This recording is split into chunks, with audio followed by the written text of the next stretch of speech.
একটা কবিতা, এ বিশ্বে যা কিছু সুন্দর চিরকল্যাণকর, অর্ধেক তার করিয়াছে নারী, অর্ধেক তার নর। এই সমাজটাই হলো পৃথিবীতে এমনভাবে কেউ চিন্তা করে দেখেন 50-50, একটু তারতম্য হলে ব্যালেন্স নষ্ট হয়ে যায়। অর্থনীতি, রাজনীতি, সমাজনীতি, পরিবেশ সব ধ্বংস হয়ে যায়। এই জন্য আল্লাহ 50-50 করেছে এবং যার যতটুকু প্রয়োজন ন্যায্যভাবে দেওয়ার বিধান আল্লাহ বিধৃত করেছে। কোরআনের মধ্যে বলা হয়েছে পবিত্র কালামে যে ছেলেরা পাবে দ্বিগুণ, মেয়েরা পাবে তার অর্ধেক। এটার একদম বৈজ্ঞানিক, প্রায়োগিক, প্রাসঙ্গিক কারণ রয়েছে। ঢাকা ইউনিভার্সিটি আমার সহধর্মিনী, তিনি আইন বিভাগের ছাত্রী ছিলেন, LLB LLM পড়েছেন। একদিন প্রশ্ন করেছেন, উনি প্রাথমিক দিকে খুব প্রগতিবাদী ছিলেন, যে ছেলেরা ডাবল পাবে স্যার ডিন সাহেব, তা আমরা অর্ধেক কেন? এটা কি অন্যায় নয়? তখন ওই ডিন সাহেব বিজ্ঞানের, ওনার নাম ছিল কামরুদ্দিন সাহেব, তিনি বলছেন, মেয়ে তুমি কি এর ব্যাখ্যা বিশ্লেষণ কোরআন পড়েছ? না। বলে যে কোরআনের মধ্যে বলেছে ছেলে অর্ধেক, ছেলে মেয়ে অর্ধেক পাবে, অর্ধেক পাবে, ছেলে যা পাবে তার অর্ধেক। কিন্তু মেয়ের তো কোনো পরিবারের ভরণ পোষণ দায়িত্ব নেই।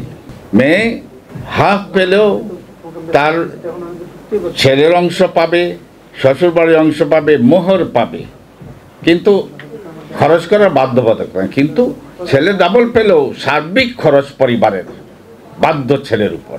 তারপর তিনি অঙ্ক করে দেখিয়ে গিয়েছেন, গড়ে গিয়ে মেয়ে বেশি পাচ্ছে।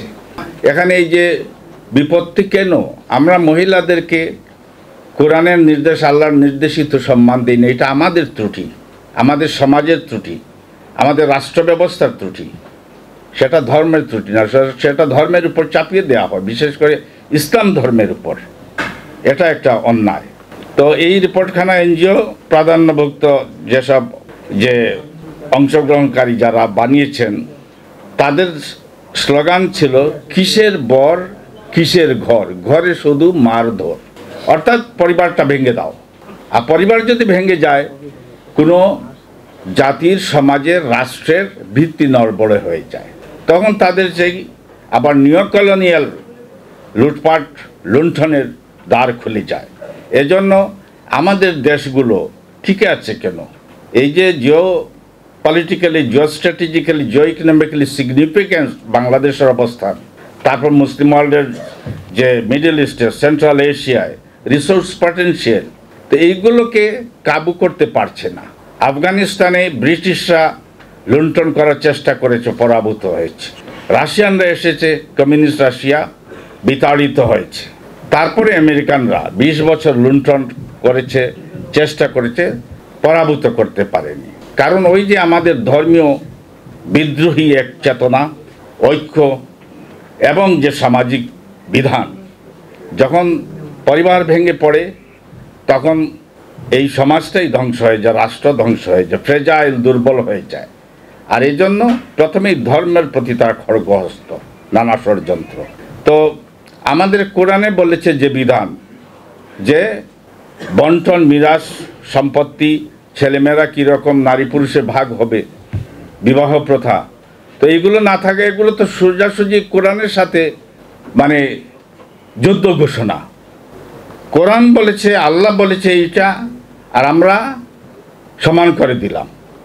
আর সমান করে দিয়ে অন্যায়, অবিচার, জুলুম, অশ্লীলতা, অশোভনতা, সেইগুলোকে আবার আমরা সুপারিশ করছি। সেখানে পতিতাবৃত্তি, সেগুলোকে আমরা সুপারিশ করছি। তাদেরকে সসম্মানী ইসলাম যেভাবে মহিলাদেরকে সেগুলো থেকে নিবৃত্ত করে, ইসলামিক রেভলিউশন ইরানের পরে লক্ষ লক্ষ তেহরানের প্রস্টিটিউটদেরকে তারা নিয়ে পড়াশোনা করিয়েছে, স্বাস্থ্যসেবা দিয়েছে, তারপর তাদেরকে বিভিন্ন পেশায় নিয়োজিত করেছেন, সম্মানের সাথে তাদেরকে বিবাহ দেওয়া হয়েছে এবং তারা মানুষের মর্যাদা পেয়েছে। এইটাই ইসলামের বিধান।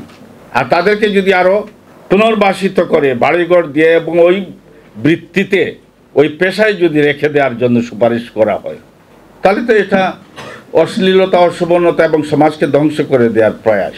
এবং এই বর্তমান যে রিপোর্ট, সেখানের মধ্যে সেগুলোর সুযোগ রয়েছে।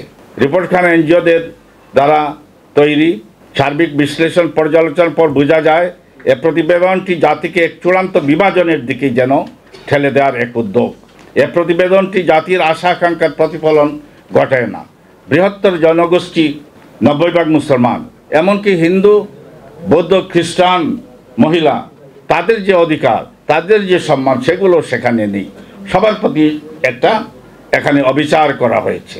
তারপর প্রতিবেদনটি জাতির বৃহত্তর জনগোষ্ঠীর জনমতকে তো চূড়ান্ত উপেক্ষা করা হয়েছেই, সঙ্গে সঙ্গে এখানে অন্যান্য জাতিসত্তা, নৃগোষ্ঠী, তাদেরকে উপেক্ষা করা হয়েছে।